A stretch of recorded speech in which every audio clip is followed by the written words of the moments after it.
You're telling me, and I know you can't name names, but you're telling me that you have a reputable friend who said that someone they know had this experience with Blake Lively where they were doing a fitting for her and she freaked out and she was mad or upset that it wasn't tight enough and they were worried about her unborn child, fetus. I don't even know where to start with this. So you were hired to be an actor, but you've decided that being an actor is nothing more than being a piece of meat relegated to a pink dot. So you don't want to do that. But then when these people hire you, you say, yes, I do want to be an actor and I'm okay with just being an actor. But then they hire you and then you throw some tantrums and say, but I don't want to be an actor. I don't want to stay on the pink dot. I want to like help you basically like recreate or reimagine the entire project.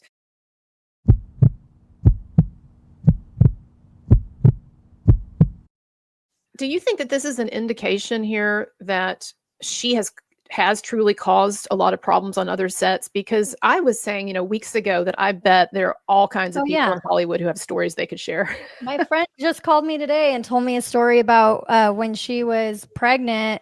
There was a stylist that was, how they bring over like a sample, like they'll bring like the sample over of the dress, and like usually the sizing is like, it's like they design the dress in the certain size and that's it, for the sample. And I guess that there was like 4 people there, and she I think she was 8 months pregnant or something. I don't know how far along she was, but basically she was screaming at the stylist to like get the dress on her. And I guess the girl was like, I don't want to push because like I don't want to push your baby, and she was like, I don't care, get it on. And like the girl, I guess, like felt the baby move and was like, I don't want to do anything. Like, you know what I mean? Like, you're telling me that this is a friend of yours who's heard this story from someone who was working? Yes, that worked for her. Yes. And the person was like, I could feel the baby move. Like, I'm not going to squish the dress on. And I guess she did the red carpet and then just like took the dress immediately off. But like, she thought it was insane how like she didn't care about, like, it seemed like she cared about the baby. Just get the dress on, and it was really mean, So she was really frustrated with the stylist or the assistant, the person assisting everybody that was in there. Yeah, because she was like, we can fit it. I don't care what we have to do. And like, kind of calling like, I don't know if she said, hey, you guys are idiots, but like, get this dress on me.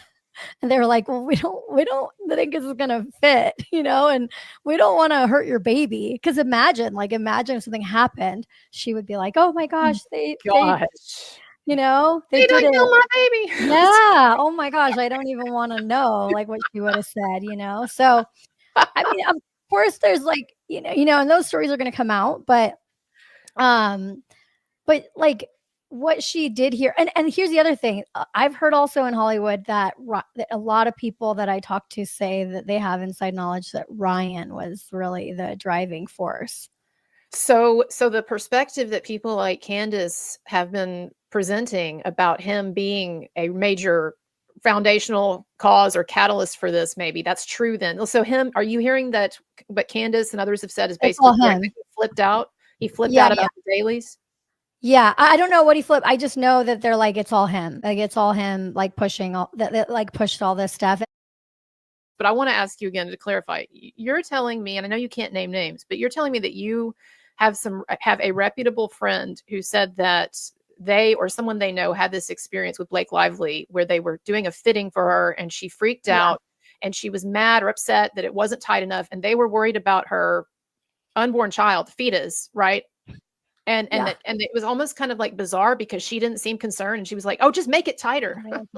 Yeah, exactly. Do you think that I do think that her and what's that other actress? I do think they were kind of in cahoots. Jenny Slate. Well, I think they were being like mean girls to him. Well, I'm glad you bring this up too, because I think that this is part of Blake Lively's narcissistic operation in these scenarios and on these sets is to try to win over people that will be useful to her. And I wanted to draw our attention again to the notorious congrats on your bump interview with Christy Flaw when what's her name? Parker Posey was there with her. And you could see that Parker Posey was bending over backward to try to team up with Blake Lively in this mean girl kind of charade that they were like doing. go along with it, And right? so I think Blake Lively, she seizes on some of these in every production, probably some of these feminist allies or female allies. Same thing she does with Taylor Swift, actually, that'll be useful to her. And then she sets about pitting them against whoever it is who has authority on the set that she's trying to undermine. And this is something, by the way, it's not just her. People have talked about Ryan Reynolds taking over control of the Deadpool film from the director at that time. And in all of this, these people seem to have a Right. manipulative strategy that they employ on these different movie sets and in these different scenarios, honestly. Well, the other thing, yes, that is interesting that you say that, because what happens is it just takes a powerful person to plant a seed, right? This goes along with that voice memo that Justin Baldoni left her that we've talked about. I am so sorry you have been through what you've been through with these other filmmakers and producers or whoever the people were that you worked with. It just me off. Those heads that, I'm just still kind of blown away that this is the industry that we're in and that you've experienced that. It sounds like Blake Lively had complained to Justin Baldoni about many, many films that she had worked on and toxic or problematic workplace issues on those sets or creative difficulties with the directors or what have you. Here's what this tells me. Do you know that saying that if you keep encountering difficult people, if you keep having issues with people, then maybe you're the problem? And man, Blake, like it's so awful or whatever to hear about the experiences that you've had on all of these other sets. And basically, to me, that was the big tip off that this woman basically causes problems on almost every set she's on. I'm sure there are tons of stories that people would tell if they weren't scared or they didn't have NDA, non-disclosure agreements or whatever.